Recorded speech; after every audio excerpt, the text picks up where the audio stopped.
Turning to the breaking news we've been covering all morning, bad weather is hampering search efforts in North Florida, where a U.S. Army Black Hawk helicopter went down near the Gulf of Mexico overnight.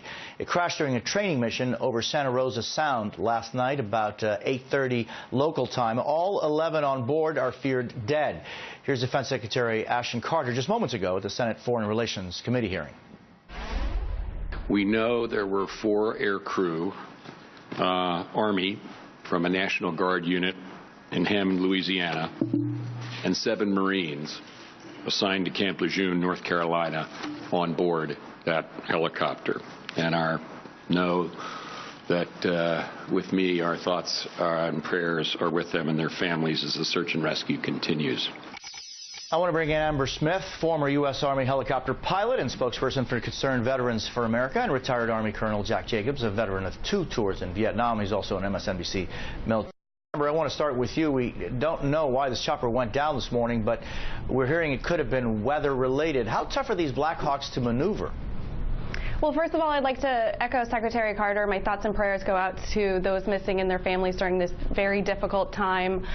For the entire Army and Marine community, this is a tragic loss, whether it's combat operations or training operations here at home. There's all types of hazards that helicopters face every single time they go out, weather being one of those specifically.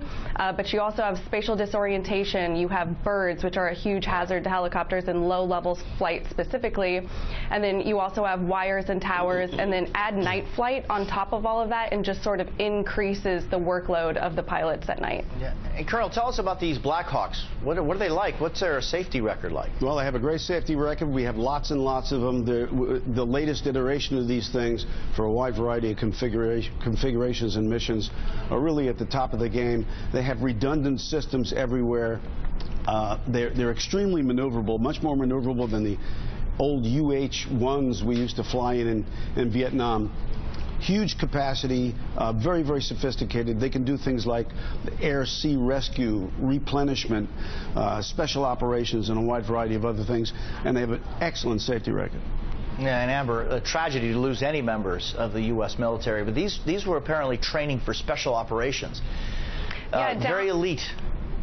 Absolutely. Down by where the crash took place, the training area, it's about a stretch of 20 miles where helicopter and aviation operations can take place over the ocean, over the beach, and then on the bay side as well. And so what we know so far is that the soldiers were 7 Marines out of Special Operations Command at a Camp Lejeune in North Carolina, and then the 4 Army air crew that was the aircraft. And yes, these kind of operations take place. They're helicopters flying in that area nonstop, and it is used for special operations training. Amber Smith and Colonel Jack Jacobs, thank you for being with me this morning. Appreciate it. Thank you. We have a lot